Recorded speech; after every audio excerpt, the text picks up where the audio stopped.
Hello everyone, welcome back to my YouTube channel NG mathematics. एक बार फिर से हम आपके साथ लेकर आए हैं PYQs धुरंधर गदर attack CSIR net assistant professor lecturer cadre. जो भी बच्चे इन एग्ज़ाम्स को अटैक करने की कोशिश कर रहे हैं और क्रैक करने की कोशिश कर रहे हैं तो जल्दी से जुड़ जाइए मेरे यूट्यूब चैनल पर। लाइक, शेयर एंड कमेंट करना बिल्कुल भी ना भूलें। और सबसे बड़ी बात, आज की 2026 का सबसे पहला दिन, a very happy new year to everyone. May God bless you all with prosperity, happiness, health and wealth. तो चलिए आगे चलते हैं हम। हाँ जी, सबसे पहले तो मेरे बारे में एक छोटी सी introduction. Myself Neha Rani, MSc mathematics gold medallist, CSIR net all India rank 4, master cadre all India rank 6, TIET all India rank 1 as you all know. और इसके अलावा मैंने कई PhD एंट्रेंस एग्जाम्स जैसे कि CUCET, central university common entrance test, SCT 5 clear किए हैं। And I have more than 8 years of teaching experience in mathematics. चलिए जी, हम क्या लेकर आए हैं आप सबके लिए बच्चों। जैसा कि आप सबको पता है कि मेरे इस यूट्यूब चैनल पर मैं मैथमेटिक्स की कोचिंग प्रोवाइड करवा रही हूँ और मैंने स्टार्ट की है PYQs की सीरीज़, जिसमें मेरी 2 प्लेलिस्ट चल रही हैं। एक तो मास्टर कैडर TGT PGT जो एस्पिरेंट्स हैं इन एग्ज़ाम्स के, उनके लिए एक प्लेलिस्ट मैंने तैयार की है जिसमें मैं वीडियोस अपलोड कर रही हूँ। और साथ ही मेरी जो दूसरी प्लेलिस्ट है CSIR नेट, जो बच्चे क्रैक करने की कोशिश कर रहे हैं, CSIR नेट असिस्टेंट प्रोफेसर और लेक्चर कैडर, उनके लिए ये सीरीज़ हमारी चल रही है PYQs की विद, जी हाँ, विद फुल डिटेल्ड सॉल्यूशंस। पूरे डिटेल्स में आपको सॉल्यूशंस मिल रहे हैं, शॉर्टकट्स, टिप्स एंड ट्रिक्स मिल रहे हैं। The one and only YouTube channel NG mathematics. जी हाँ, हमने स्टार्ट किया हुआ है लीनियर अलजब्रा, जिनके already part 1, 2 and 3 already upload हो चुके हैं यूट्यूब चैनल पर। आप देख सकते हैं, जाकर प्लेलिस्ट में चेक कर सकते हैं, प्लेलिस्ट में अपलोड हो चुके हैं। एंड आई पर्सनली रिक्वेस्ट कि जो बच्चे इन एग्ज़ाम्स को टारगेट नहीं भी कर रहे, कोई और एग्ज़ाम टारगेट कर रहे हैं जैसे कि TGT PGT या मास्टर कैडर या कोई भी और मैथमेटिक्स का एग्ज़ाम आप टारगेट कर रहे हैं, तो आप इन टॉपिक्स को बिल्कुल भी ना छोड़ें। Linear algebra, real analysis, differential equations हो गया, हम सभी सीरीज़ लेकर आ रहे हैं। ऐसा नहीं है कि जो बच्चे particularly CSIR net assistant professor या लेक्चर कैडर ही क्रैक करने की कोशिश कर रहे हैं वो ही इनको देखें। कोई भी और एग्ज़ाम है जिसमें मैथमेटिक्स के ये टॉपिक्स पूछे जा रहे हैं, आप पक्का से इन सीरीज़ को एक बार ज़रूर देखें। I can personally assure you, guarantee you कि आपको बहुत ही ज़्यादा कंसेप्ट क्लैरिटी डिटेल में मिलेगी और साथ में बहुत ही मज़ेदार टिप्स एंड ट्रिक्स आपको देखने को मिलेंगे। तो चलिए, once again happy new year to everyone. चलिए स्टार्ट करते हैं आज के हमारे सबसे पहले क्वेश्चन से। आज का हमारा सबसे पहला क्वेश्चन क्या है जी? जी, ये रहा आप सबकी TV स्क्रीन पर। 10th question, let V is the vector space of polynomials over R of degree less than और इक्वल टू n। V हमारी वेक्टर स्पेस क्या दी हुई है जी? PNR। पोलिनोमियल्स हैं degree less than equals to n की, पोलिनोमियल्स हमें दी हुई हैं ओवर रियल्स। ठीक है जी, रियल एंट्रीज जो कोफिशिएंट्स होंगे रियल के स्केलर्स होंगे जी। Polynomial, for polynomial this in V vector transformation, linear transformation हमें बना करके दी हुई है ये वाली। ठीक है जी, लिख लेते हैं। अगर हम पोलिनोमियल इनपुट करेंगे ये वाली A0 plus A1x plus A2x square plus up to dash AN x raise to power n, तो आउटपुट क्या निकल कर आएगी? A0 minus A1x plus A2x square minus जो भी है plus minus 1 raise to power n AN x raise to power n। जी बिल्कुल, बहुत बढ़िया। यहाँ तक हमें जो जो इन्फॉर्मेशन दी हुई थी हमने लिख ली। सबसे पहले वेक्टर स्पेस कौन सी है? पोलिनोमियल्स की है, डिग्री लेस देन और equal to n over reals. और इनपुट में जो पोलिनोमियल हमने डाली है A0 plus A1x plus up to dash plus AN x raise to power n वो दी हुई है। और आउटपुट क्या निकल कर आएगी लीनियर ट्रांसफॉर्मेशन की, वो हमें दे दी। ठीक है जी, अब आगे क्वेश्चन क्या पूछा हुआ है? एज यू ऑल नो कि ये पार्ट C का क्वेश्चन है, तो एक से ज़्यादा क्वेश्चन ऑप्शंस जो हैं वो ठीक हो सकते हैं। चलिए, तो एक एक करके हमें सभी ऑप्शंस देखने पड़ेंगे। सबसे पहला ऑप्शन क्या है? T11 है, दूसरा T इज़ ऑन टू, तीसरा T is invertible, fourth determinant of T is equals to 0। ठीक है जी, बहुत ही बढ़िया, बहुत अच्छे से हमको समझ आ गया कि क्या क्वेश्चन है। अब हम क्या करते हैं, सबसे पहले इसकी लीनियर ट्रांसफॉर्मेशन की मैट्रिक्स तैयार करते हैं। मैट्रिक्स तैयार करनी पड़ेगी, ठीक है जी। तो चलिए जी, हम आप इसकी मैट्रिक्स तैयार करके देखते हैं। अब देखिए, हमें पता है कि जो वेक्टर स्पेस हमें दी हुई है PNR degree less than equal to n की पॉलिनोमियल्स की, इसके स्टैंडर्ड बेसिस कौन से होते हैं? इसके स्टैंडर्ड बेसिस हैं 1x, x², x³ up to x raise to power n। मैं आपको मैट्रिक्स तैयार करनी सिखा रही हूँ कि लीनियर ट्रांसफॉर्मेशन की मैट्रिक्स कैसे तैयार करते हैं, तो बहुत अच्छे से देखिएगा। हमारे पास जो वेक्टर स्पेस थी उसके स्टैंडर्ड बेसिस जो हैं वो ये हैं। आप कोई भी डिग्री n या less than equal to n की कोई भी पोलिनोमियल ले लो, वो इन सभी n+1 एलिमेंट्स के लीनियर कॉम्बिनेशन के फॉर्म में लिखी जाएगी। तो ये हमारे स्टैंडर्ड बेसिस हो गए जी, ठीक है जी। अब देखिए आगे करना क्या है, मैट्रिक्स कैसे तैयार होती है। बेसिस का एक एक एलिमेंट उठाओ, उससे इनपुट में डालो, एक एक एलिमेंट उठाओ, उससे इनपुट में डालो, ठीक है जी। एक एक एलिमेंट उठाओ, उससे इनपुट में डालो और गिवन लीनियर ट्रांसफॉर्मेशन के हिसाब से उसकी इमेज निकालो। अब देखो, मैंने इनपुट क्या डाली, कांस्टेंट 1। अब यहाँ देखो कांस्टेंट का क्या हाल हुआ, कांस्टेंट एज इट इज़ बाहर आ गया, तो इसका मतलब मेरा 1 एज इट इज़ बाहर आ जाएगा, ठीक है जी। अब अगर मैं x पोलिनोमियल डालूँ तो क्या होगा, अगर मेरा x पोलिनोमियल है तो वो कोफिशिएंट जो होगा वो नेगेटिव लेकर बाहर आएगा। तो मेरा x पोलिनोमियल कैसे बाहर आ गया, -x लेकर बाहर आ गया, ठीक है जी। अब मेरा x² डाला मैंने, x² डाला मैंने, तो वो कैसे बाहर आएगा, एज इट इज़ बाहर आएगा। तो वो मेरा एज इट इज़ बाहर आएगा +x² की तरफ से, ठीक है जी। अब इसको थोड़ा सा और डिटेल में हम पढ़ेंगे ताकि हमें मैट्रिक्स अच्छे से क्लियर हो। अब हम x³ भी डाल कर देखते हैं। अब हमें जैसे क्लियर हो रहा है कि अल्टरनेटिवली प्लस माइनस करके चल रहा है, तो ये कैसे बाहर आ जाएगा, -x³ लेके, एंड सो ऑन t⁻xn जो होगा वो कैसे बाहर निकल कर आएगा, -1 की पावर n लेकर बाहर आएगा।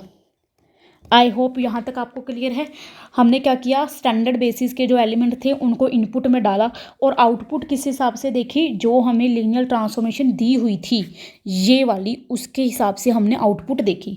अब आपको करना क्या है, हमने इनपुट दी, आउटपुट देखी, ठीक है जी। अब देखो, अब जो हमारी आउटपुट है ना उसको सेट करो इस स्टैंडर्ड बेसिस के हिसाब से।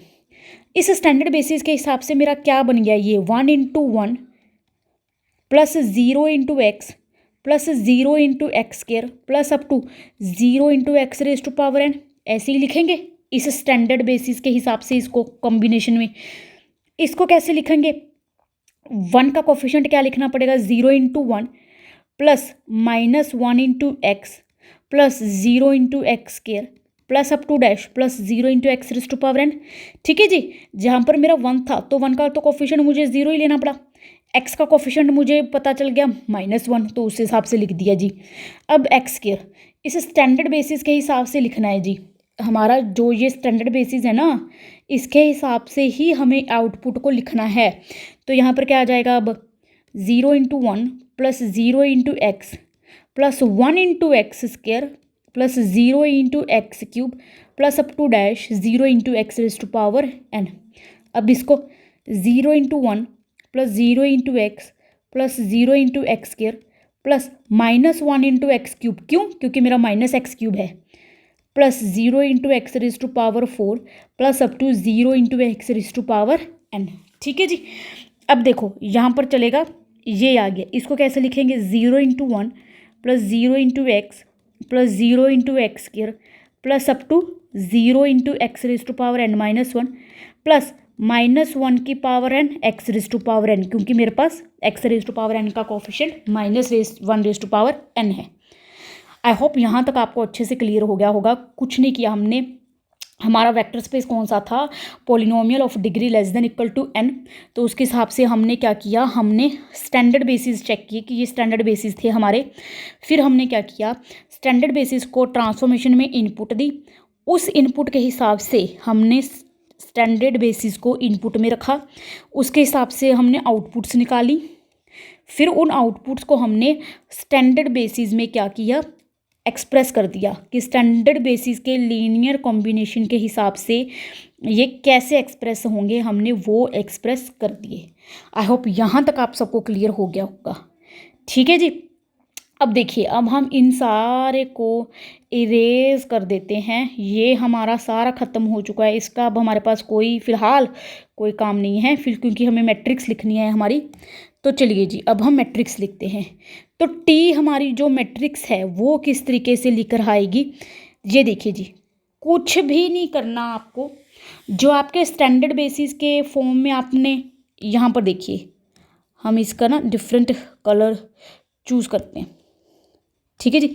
जो स्टैंडर्ड बेसिस के हिसाब से हमने कॉम्बिनेशन में लिखे हैं ना, आपको कुछ नहीं करना, सिर्फ कोफिशिएंट्स उठाने हैं। अब आपको इनमें से, इन लीनियर कॉम्बिनेशंस में से सिर्फ और सिर्फ कोफिशिएंट्स उठाने हैं, स्केलर कोफिशिएंट्स बस।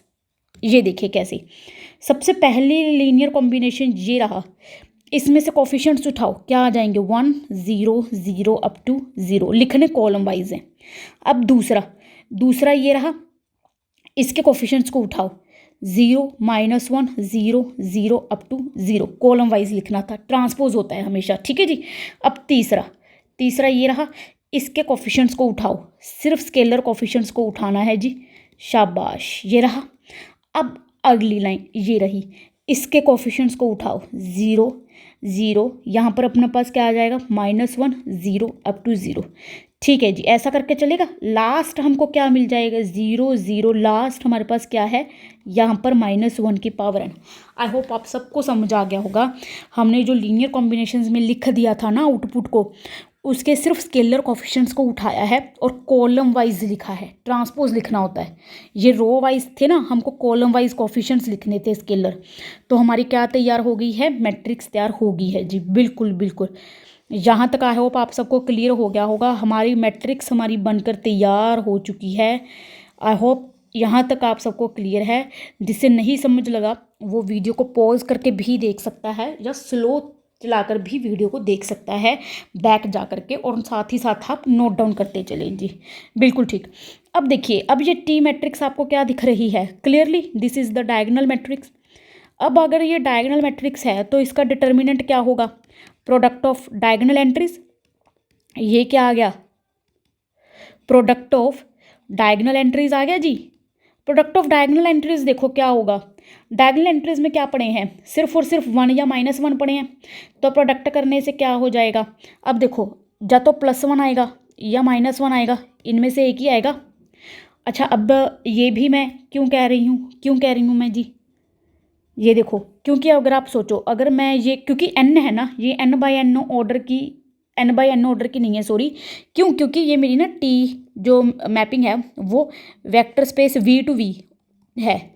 तो टी मैपिंग मेरी कहाँ से कहाँ हो गई, PNR, क्योंकि वेक्टर स्पेस कौन सी है, पॉलिनोमियल्स ऑफ डिग्री < n की। तो ये मेरी जो मैट्रिक्स है, क्योंकि VNR जो PNR है ना, उसकी डायमेंशन क्या होती है, n+1। क्यों, क्योंकि स्टैंडर्ड बेसिस में n एलिमेंट्स होते हैं, टोटल n+1 एलिमेंट्स हो गए ना, n+1। तो इसकी मैट्रिक्स का ऑर्डर क्या आ गया, n+1 क्रॉस n+1, ये आ गया। क्यों, क्योंकि PNR के स्टैंडर्ड बेसिस में कितने एलिमेंट्स हैं, टोटल n+1। तो ये इस ऑर्डर की आ गई। अब देखो जी, यहाँ पर n क्या है ना, रैंडम है। अगर तो मेरा n इस तरीके से है, n1 ले लो, तो ये 2/2 की मैट्रिक्स आएगी। यहाँ देखो, यहाँ पर देखो जी, अगर मैं n1 सेट कर दूँ तो ये मेरी ये 2/2 की मैट्रिक्स आएगी, और 2/2 मैट्रिक्स का डिटर्मिनेंट क्या आ गया, देखो -1। ठीक है, अगर मैं n2 ले लूँ, सॉरी n1 ले लूँ, तो मेरी मैट्रिक्स जो है वो 2/2 ऑर्डर की आएगी। यहाँ से मेरी मैट्रिक्स 2/2 ऑर्डर की आ गई, तो उसका डिटर्मिनेंट देखो -1 आ रहा है। अगर मैं क्या करें, 3 ले लो, तो मेरी मैट्रिक्स 4/4 ऑर्डर की आएगी। तो अब देखो, अब 4/4 ऑर्डर की मैट्रिक्स का आप, ये रही सारी की सारी 4/4 ऑर्डर की। अब इसका डिटर्मिनेंट निकाल के देखो, इसका डिटर्मिनेंट क्या आएगा, इस 4x4 ऑर्डर की मैट्रिक्स का +1। तो डिटर्मिनेंट या तो +1 चलेगा या -1, डिपेंड करता है कि एन आपने जो है वो क्या लिया है, इवन नंबर लिया है या ऑड नंबर लिया है, उस हिसाब से आएगा। बट इतना तो पक्का है कि डिटर्मिनेंट 0 तो नहीं आएगा किसी भी हालत में, या तो +1 चला जाएगा या -1 चला जाएगा। ठीक है जी। इसका मतलब मेरी जो टी मैट्रिक्स है वो इन्वर्टिबल तो है, इन्वर्टिबल तो है। इसका मतलब मेरा थर्ड ऑप्शन ठीक, फोर्थ ऑप्शन गलत। डिटर्मिनेंट 0 तो कभी भी नहीं आएगा, या तो +1 आ जाएगा या -1 आ जाएगा। आई होप यहाँ तक आप सबको जो है वो अच्छे से क्लियर हो गया होगा। ठीक है जी। चलिए, यहाँ तक हमको अच्छे से सब कुछ क्लियर हो गया। अब हम इसको इरेज कर देते हैं, क्योंकि हमारी सिर्फ अब पहली 2 ऑप्शंस की ही बात जो है वो करनी रह गई है। तो पहली 2 ऑप्शंस पर अब हम बात करते हैं कि पहली 2 ऑप्शंस क्या कह रही हैं। चलिए देखते हैं। पहली ऑप्शन क्या कह रही है कि T11 है, दूसरी कह रही है कि T12 है। सबसे पहले तो ये देखो, T मेरी मैपिंग जो है वो polynomials of degree less than और इक्वल टू n से polynomials of degree less than equal to n है। इसकी भी डोमेन की भी फाइनाइट डिमेंशन है n+1, क्योंकि स्टैंडर्ड बेसिस में n+1 एलिमेंट्स हैं। और कोडोमेन की भी फाइनाइट डिमेंशन है। कितनी डिमेंशन है इसकी भी? n+1, क्योंकि बेसिस में n+1 एलिमेंट्स हैं। इसका मतलब फाइनाइट डिमेंशन से लेकर फाइनाइट डिमेंशन तक जा रहा है, और वो भी लीनियर ऑपरेटर है, दोनों तरफ सेम ही हमारे पास जो वेक्टर स्पेस है चल रही है। इसका मतलब 1 and 1 मैपिंग होगी। If and only if onto आ जाएगा। क्यों आ जाएगा ये भी हम डिस्कस कर लेंगे, इसका भी कोई हमें इशू नहीं है। सबसे पहले तो 1 चेक करो। 1 कैसे चेक करेंगे? हम लेट कर लेते हैं कि किसी मैपिंग को, किसी पोलिनोमियल को, सॉरी, ये 0 पर सेंड कर रहा है। तो अब देखते हैं कि वो पोलिनोमियल कोई 0 पोलिनोमियल आएगी या नॉन ज़ीरो। देखो, कौन सी पोलिनोमियल इनपुट करनी पड़ेगी? यही, ये जो दी हुई है यही इनपुट करेंगे, a0 + a1x। हमने सपोज कर लिया कि इसकी इमेज 0 पोलिनोमियल है। अब आउटपुट क्या आएगी? ये रही आउटपुट, तो इस हिसाब से ही आएगी ना। आउटपुट जो है वो मेरी ये रही, इस हिसाब से आएगी। तो क्या आ जाएगी? a0 - a1x + a2x² up to -1 raise to power n an x raise to power n equal to 0 है। 0 को तो ऐसे लिख लो, 0 + 0x + 0x² plus up to 0x raise to power n। Coefficients equate करो दोनों तरफ, क्योंकि इक्वालिटी है, तो दोनों तरफ कोफिशिएंट्स इक्वेट करें। a0 0 आ गया, a1 0 आ गया, अप टू डैश an सारे 0 आ गए। इसका मतलब जो मेरी px पोलिनोमियल मैंने ली थी इनपुट में, ये वाली px पोलिनोमियल जो मैंने ली, वो मेरी सारी की सारी पोलिनोमियल क्या आ गई? 0 पोलिनोमियल आ गई। इसका मतलब मेरे पास क्या हो गया कि किसी पोलिनोमियल को अगर ये 0 पर भेज रहा है तो वो पोलिनोमियल खुद 0 ही है। नॉन ज़ीरो पोलिनोमियल को ये 0 पे नहीं भेज रहा, सिर्फ 0 पोलिनोमियल ही है जो इस मैपिंग की कर्नल में है। Only 0 polynomial. इसका मतलब ये नॉन सिंगुलर मैपिंग है। अब नॉन सिंगुलर है, इसका मतलब 1 हो गई। तो 1 तो हमारी क्रैक हो गई जी, 1 तो होगी। अब अगर 1 है तो if and only if onto, क्यों? क्योंकि फाइनाइट डिमेंशन से फाइनाइट डिमेंशन तक मैपिंग जा रही है, और वो भी सेम वेक्टर स्पेस है दोनों तरफ। तो इसका मतलब 1 and if and only if onto होगा। तो ये 1 भी आ गई और ये ऑन टू भी आ गई। ठीक है जी। अच्छा, अब इसमें ना कई लोगों को ये डाउट होगा कि मैम ने ना ये 1 if and only onto ऐसे ही कर दिया। 1 तो समझ आ गया आप सबको, नॉन सिंगुलर थी, 1 हो गई। ऑन टू का भी आप देख ही लो अगर नहीं भी समझ आ रहा है। देखो, हमारे पास रैंक नल्टी थ्योरम है। रैंक नल्टी थ्योरम हमारे पास है। रैंक नल्टी थ्योरम मतलब रैंक ऑफ ए मैट्रिक्स। अगर मैं इसको ए मैट्रिक्स ले लूँ, ठीक है, rank of A plus nullity of A is equals to dimension of domain space. Domain space मेरी ये रही मैपिंग की, ये वाली, ये आ गई। अब रैंक ऑफ ए कितना आ जाएगा मेरा? अब रैंक ऑफ ए देखो, रैंक ऑफ ए को चलो ऐसे ही रख लो। Nullity of A, nullity of A क्या था कि इसके नल स्पेस में क्या है? नल स्पेस में तो अभी हमने देखा कि किसी पोलिनोमियल को अगर ये 0 में भेज रहा है तो वो 0 पोलिनोमियल ही है, तभी तो ये नॉन सिंगुलर होगी और 1 होगी। इसका मतलब नल्टी तो 0 है, क्योंकि 0 पोलिनोमियल ही पड़ी है, उसकी डायमेंशन 0 आ गई नल स्पेस की। तो इक्वल्स टू डायमेंशन। अच्छा, अब यहाँ पर भी डायमेंशन लिख देते हैं। PNR की डायमेंशन क्या है जी? ये रही n+1। तो मेरा रैंक क्या आ गया मैट्रिक्स का? n+1 आ गई। तो रैंक क्या होती है, इमेज स्पेस की डायमेंशन, रेंज स्पेस की लगा लो, रेंज मेरी रेंज स्पेस की डायमेंशन ये आ गई, पर मेरे तो कोडमेन की डायमेंशन भी यही है, which is equals to the dimension of codomain. तो कोडमेन की डायमेंशन मेरी रेंज स्पेस की डायमेंशन के बराबर है, तो इसका मतलब क्या आ जाएगा मेरा, तो मेरी ऑन टू ही आ गई ना, dimension of range space is equals to dimension of codomain, तो रेंज स्पेस कोडमेन की डायमेंशन बराबर आ गई, तो मेरा ऑन टू मैप हो गया। इसका मतलब 1 1 if and only if onto, तो मेरा 1 1 भी हो गया, ऑन टू भी हो गया। इसमें तीनों ऑप्शंस करेक्ट हो गए, first second and third. Fourth option is the wrong option, determinant 0 कभी भी नहीं होगा, या तो +1 होगा या -1 होगा। आई होप आप सबको ये क्वेश्चन बहुत अच्छे से क्लियर हो गया होगा। कुछ भी डाउट हो आप वीडियो को बैक जा करके स्लो करके देख सकते हैं, साथ ही साथ सोल्व करके देख सकते हैं, आपको बहुत अच्छे से क्लियर हो गया होगा। और अब देखिए इसमें ज़रूरी बातें हमने जो सीखी वो कौन सी थी जो हमें नोट डाउन करनी चाहिए। सबसे पहली तो ये थी कि मैट्रिक्स कैसे निकाल सकते हैं, किसी भी लीनियर ट्रांसफॉर्मेशन की मैट्रिक्स कैसे निकालते हैं। दूसरा, हमेशा स्टैंडर्ड बेसिस में मैट्रिक्स निकाल कर देखो, अगर ऐसे ही दी हुई है कि जैसे हमें पिछले क्वेश्चन में था ना, ये वाला ये दिया हुआ था, हमें इनपुट और आउटपुट दी हुई थी, कैसे आएगी। तो स्टैंडर्ड बेसिस में मैट्रिक्स निकाल करके देख लो, स्टैंडर्ड बेसिस में आपको मैट्रिक्स अच्छे से मिल जाएगी, क्योंकि किसी भी और बेसिस पे आप अगर मैट्रिक्स निकालोगे तो ये रिजल्ट है कि ये दोनों मैट्रिक्स, अगर मान लो स्टैंडर्ड बेसिस में मैंने मैट्रिक्स निकाली ए, किसी और बेसिस में निकाल ली बी, तो ये आपस में सिमिलर ही होंगी। तो सिमिलर मैट्रिसेस के हमारे पास काफ़ी रिजल्ट होते हैं कि determinant same, characteristic polynomial same, eigen value same, ऐसे करके। इसलिए स्टैंडर्ड बेसिस में मैट्रिक्स हो सके तो वो निकाल लो। तीसरा हमने कौन सा पढ़ा कि अगर टी मैपिंग हमारे पास फाइनाइट डिमेंशनल वेक्टर स्पेस से उसी फाइनाइट डिमेंशनल वेक्टर स्पेस तक है, तो हमारे पास क्या होगा, 1 1 if and only if onto. तो अगर आप एक चेक कर ले, 1 1 चेक कर ली, तो ऑन टू चेक करने की कोई ज़रूरत नहीं है, वो होगा ही। ठीक है जी। तो ये 3 बातें जो थी वो आपको बहुत अच्छे से ध्यान में रखनी है, याद रखनी है, और इन चीज़ों को बार बार बहुत अच्छे से प्रैक्टिस करना है। ये नोट डाउन करने वाली चीज़ थी जो आपको भूलनी नहीं है। आई होप आप सबको बहुत अच्छे से चीज़ें क्लियर होंगी। चलिए जी, आज के हमारे नेक्स्ट क्वेश्चन की तरफ बढ़ते हैं। 11th क्वेश्चन है हमारा, consider homogeneous system of linear equations. ठीक है जी, होमोजीनियस सिस्टम दे रखा है। ओके जी, ए कौन सी मैट्रिक्स है, अच्छा इसको ना थोड़ा सा और अच्छे से लिखते हैं। ए मैट्रिक्स हमको m क्रॉस n दे रखी है, तो ऑब्वियसली जो हमारा x होगा वो n क्रॉस 1 होगा, तब भी मैट्रिक्स मल्टीप्लिकेशन पॉसिबल है। और ax इक्वल टू 0, तो ये कौन सा निकल कर आ गया, m क्रॉस 1। अच्छा जी, रियल मैट्रिक्स है जी, रियल के ऊपर है, तो चलो लिख लिया हमने साइड में, रियल पर है। m लेस देन n दे रखा है। ठीक है जी, तो इनमें से कौन सी स्टेटमेंट्स ट्रू हैं। ऑब्वियसली पार्ट सी का क्वेश्चन है, तो एक से ज़्यादा स्टेटमेंट्स ट्रू हो सकती हैं, चेक करके देख लेते हैं।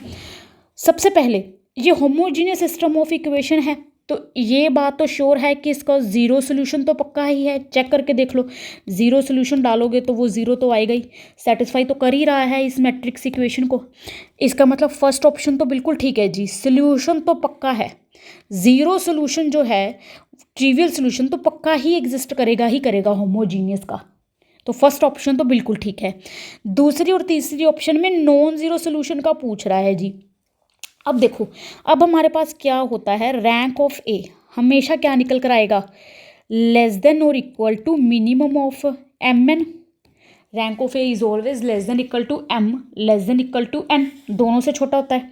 अब देखो एम लेस देन एन हमें यहाँ पर दे रखा है, तो दोनों में से मिनिमम कौन सा हो गया, एम आ गया। रैंक मीन्स आर से डिनोट कर लेते हैं, R less than equal to M आ गया, बट एम तो एन से भी छोटा है, इसका मतलब मेरा आर लेस देन एन हो गया। इसका मतलब ए एक्स इक्वल टू 0, जिसमें होमोजीनियस सिस्टम में हमारे पास ये रिजल्ट है बाकायदा कि n minus r linearly independent solutions इसके एग्जिस्ट करते हैं, जो कि इसके सोल्यूशन स्पेस के बेसिस बनते हैं। अब आर लेस देन एन हमारे पास आ गया तो इसका मतलब n-r तो पॉजिटिव आ गया। इसका मतलब कुछ ना कुछ तो हमारे पास लीनियरली इंडिपेंडेंट सॉल्यूशंस एग्जिस्ट करेंगे नॉन ज़ीरो, क्योंकि ज़ीरो सोल्यूशन तो ऑलवेज डिपेंडेंट सोल्यूशन होता है। मतलब कुछ तो हमारे पास non zero linearly independent solution exist करेंगे। तो इसका मतलब थर्ड ऑप्शन ठीक है, सेकंड गलत है। सेकंड क्या कह रहा था कि कोई भी नॉन ज़ीरो सोल्यूशन एग्जिस्ट नहीं करेगा, बट एग्जिस्ट करेंगे। तो थर्ड ऑप्शन हमारा ठीक हो गया। आई होप तीनों की तीनों आपकी जो ऑप्शंस थी वो आपको समझ में आ गई होंगी। नेक्स्ट हम करके देखते हैं। नेक्स्ट इसने क्या बोला कि नल स्पेस की dimensions of the space of all the solutions की, नल स्पेस के डायमेंशन निकालो जी। अब देखो जी, बकायदा कौन सी बात पर आ गया ये तो बार बार घूम फिर के रैंक नल्टी थ्योरम ही पूछ लेता है। रैंक नल्टी थ्योरम देखो जी, rank of A plus nullity of A is equals to number of columns. M cross N की मैट्रिक्स है तो नंबर ऑफ कॉलम्स तो एन आ गए। अच्छा जी, अब rank of A R, nullity of A dimension of the space of all the solutions. Nullity of A निकालनी है तो ये तो हमको निकालनी ही है, तो ये एन आ गया। नल्टी ऑफ ए कितनी आ गई, सोल्यूशन स्पेस की डायमेंशन ही पूछी थी ना, मतलब नल्टी पूछी है बेसिकली। ये क्या आ गई, एन माइनस आर। ठीक है जी, एन माइनस आर आ गई जी। अब ध्यान से देखो, इसको हम यहाँ से साफ कर लें, थोड़ा सा स्पेस बनाए हम यहाँ पर। हमारे पास आर लेस देन एन है, ठीक है जी। आर हमारे पास जो है वो लेस देन एन है, ठीक। अब यहाँ से देखो, यहाँ से बेसिकली यहाँ से उठाते हैं, यहाँ से देखो आर जो है वो हमारे पास less than equal to M है। दोनों तरफ माइनस से मल्टीप्लाई कर दूं तो greater than equal to minus M हो गया। यहाँ पर सब्स्टिट्यूट कर दो, greater than equal to N minus M हो गया। इसका मतलब एटलीस्ट नल स्पेस में n माइनस एम सोल्यूशंस तो होंगे। इसका मतलब एटलीस्ट n माइनस एम जो होंगे वो मेरे पास नल स्पेस में लीनियरली इंडिपेंडेंट सोल्यूशन एग्जिस्ट करेंगे। At least greater than equal to है, यहाँ पर ग्रेटर देन इक्वल टू है, सो एटलीस्ट इतने सोल्यूशंस तो एग्जिस्ट करेंगे। तो मेरा फोर्थ ऑप्शन भी ठीक है कि सोल्यूशन स्पेस की डायमेंशन कम से कम इतनी तो होगी ही। आई होप आपको सभी के सभी ऑप्शंस क्लियर हो गए होंगे। आराम से धीरे से वीडियो को पॉज करके सुने। चारों के चार ऑप्शंस बहुत ही ज़्यादा इजी ऑप्शंस थे, हमने एक एक करके सभी देख लिए। और इस वीडियो में, इस क्वेश्चन में नोट डाउन करने वाली कौन सी बातें थी वो भी हम हाईलाइट कर लेते हैं। सबसे पहले तो रैंक नल्टी थ्योरम जो है वो ध्यान में रखनी हमें नहीं भूलनी है। Rank nullity theorem is must, बार बार जो है वो पूछी ही जा रही है। दूसरा, आपको ध्यान में रखना है कि ए अगर m बाय n मैट्रिक्स है तो rank of A is always less than is equals to minimum of m n. Rank A is always less than equal to m is always less than equals to n। ये बातें आपको ध्यान में रखनी ही है। और rank nullity theorem, this is the must. ये दोनों की दोनों चीज़ें जो थी वो इसमें हमने इस्तेमाल की। और इसमें हमने एक और चीज़ कौन सी देखी, A X equal to zero. Homogeneous system का ज़ीरो सोल्यूशन, ट्रिवियल सोल्यूशन तो पक्का एग्जिस्ट करता है। बात सिर्फ ये देखने की होती है कि non trivial, non zero solution exist कर रहे हैं या नहीं। इसलिए हमारा फर्स्ट ऑप्शन पहले से ही जो था वो सेटिस्फाई हो गया था, क्योंकि ट्रिवियल सोल्यूशन तो पक्का एग्जिस्ट करेंगे। सिर्फ ये देखना था कि नॉन ट्रिवियल सोल्यूशन एग्जिस्ट करेंगे या नहीं। ठीक है जी, आई होप यहाँ तक आप सबको क्लियर है अच्छे से। चलिए आज का एक और क्वेश्चन हम अटेम्प्ट करके देखते हैं। यहाँ पर क्या पूछ रहा है, let A and B N cross N matrices such that B A plus B square, क्या दिया हुआ है, B A plus B square equal to identity minus B A square. ठीक है जी, identity n by n order की है, ठीक है। इनमें से कौन सी ऑप्शन ठीक है, ए की ऑप्शन ठीक होगी। क्यों, क्योंकि पार्ट बी का क्वेश्चन आ गया जी। अब हमारे पास पार्ट सी हमारा कंप्लीट हो चुका है जून 2014 का, दिसंबर 2014 पर हम पहुंच चुके हैं। अब देखिए, अब क्या करते हैं, इसको इधर ले आइए, उधर आइडेंटिटी रह गया। अब बी हम बाहर निकाल सकते हैं। क्यों निकाल सकते हैं जी, क्योंकि सभी के सभी स्क्वायर मैट्रिसेस हैं। ठीक है, तो यहाँ पर हमारे पास ये आ गया, सभी की सभी हमारे पास क्या हैं, स्क्वायर मैट्रिसेस हैं, तो इसलिए प्रोडक्ट ऑफ मैट्रिसेस जो है वो वैलिड है। तो यहाँ से अगर यहाँ देख लोगे तब भी ठीक है, यहाँ से यहाँ देख लोगे तब भी ठीक है। ठीक है जी। अब देखो, अब मेरी बी मैट्रिक्स के पास कोई ना कोई एक ऐसी मैट्रिक्स पड़ी है non zero, obviously non zero, क्योंकि अगर ये ज़ीरो मैट्रिक्स होती तो बी के साथ मल्टीप्लाई करने पर ज़ीरो मैट्रिक्स आती, पर यहाँ पर तो मेरे पास नॉन ज़ीरो आइडेंटिटी मैट्रिक्स आ रही है। ठीक है, इसका मतलब बी मैट्रिक्स के पास एक ऐसी मैट्रिक्स पड़ी है जिसके साथ प्रोडक्ट करने पर मेरी आइडेंटिटी मैट्रिक्स आ रही है। इसका मतलब बी मैट्रिक्स जो है मेरी वो पक्का से क्या होगी, इन्वर्टिबल। और इन्वर्स क्या आ गया, A plus B plus A square. Similarly you can also say the other way, दूसरी तरफ से भी आप कह सकते हैं कि पक्का से A plus B plus A square matrix is invertible and इसका इन्वर्स इज बी। ठीक है जी, दोनों तरफ ट्रू है। इसका इन्वर्स ये मैट्रिक्स होगी और इस मैट्रिक्स का इन्वर्स ये मैट्रिक्स होगी। अच्छा, अब एक चीज़ और, यहाँ पर स्क्वायर मैट्रिसेस थी इसीलिए जो हमारा ये स्टेप पॉसिबल हुआ, क्योंकि स्क्वायर मैट्रिसेस के केस में matrix product is obviously true. ठीक है जी, आप कैसे भी मैट्रिक्स प्रोडक्ट निकाल सकते हो। अब दो नॉन जीरो मैट्रिसेस हैं हमारे पास, क्यों, क्योंकि आइडेंटिटी मैट्रिक्स आउटपुट आ रही है, तो दो नॉन जीरो मैट्रिसेस की प्रोडक्ट आइडेंटिटी है, इसका मतलब दोनों इन्वर्टिबल हैं और एक दूसरे का इन्वर्स है। तो मेरा पक्का से बी मैट्रिक्स क्या हो गया, इन्वर्टिबल मैट्रिक्स हो गया। इसीलिए मेरा कौन सा ऑप्शन ठीक हो गया जी, second option, B is non singular. B पक्का से इन्वर्टिबल है, ना तो मेरे को ए के बारे में कुछ पता है, ना ए प्लस बी, ना ए बी। बी पक्का से इन्वर्टिबल है, नॉन सिंगुलर मैट्रिक्स है। ये आप सबको पता होगा कि स्क्वायर मैट्रिसेस के केस में क्या होता है, ये इफ़ एंड ओनली इफ है, चाहे आप नॉन सिंगुलर लिख लो चाहे आप इन्वर्टिबल लिख लो, कोई बात नहीं। यहाँ पर चाहे वो बी इज़ इन्वर्टिबल लिख देता, चाहे वो इन्वर्टिबल मैट्रिक्स लिख दे, चाहे नॉन सिंगुलर, स्क्वायर मैट्रिसेस के केस में दोनों ट्रू हैं। ठीक है जी, तो सेकंड ऑप्शन हमारा आंसर आ गया। बाकी के ऑप्शन हमें चेक करने की ज़रूरत भी नहीं है, पार्ट बी का क्वेश्चन है, तो ऑब्वियसली एक ऑप्शन ही ठीक होगा। आई होप यहाँ तक आप सबको अच्छे से सारी चीज़ें क्लियर हो गई होंगी। वंस अगेन आप सबको बहुत बहुत बहुत ज़्यादा blessings. May God bless you with the happiness, prosperity, health and wealth this year. Very very happy new year to all of you. Thank you so much मेरे यूट्यूब चैनल के साथ जुड़ने के लिए। Please like share and comment करके मुझे ज़रूर बताएं कि अगर कोई और सी चीज़ आपको चाहिए तो वो भी हम ज़रूर लेकर आएँ। मेरे यूट्यूब चैनल को सब्सक्राइब करना ना भूलें। Once again wish you very happy new year. Thank you so much.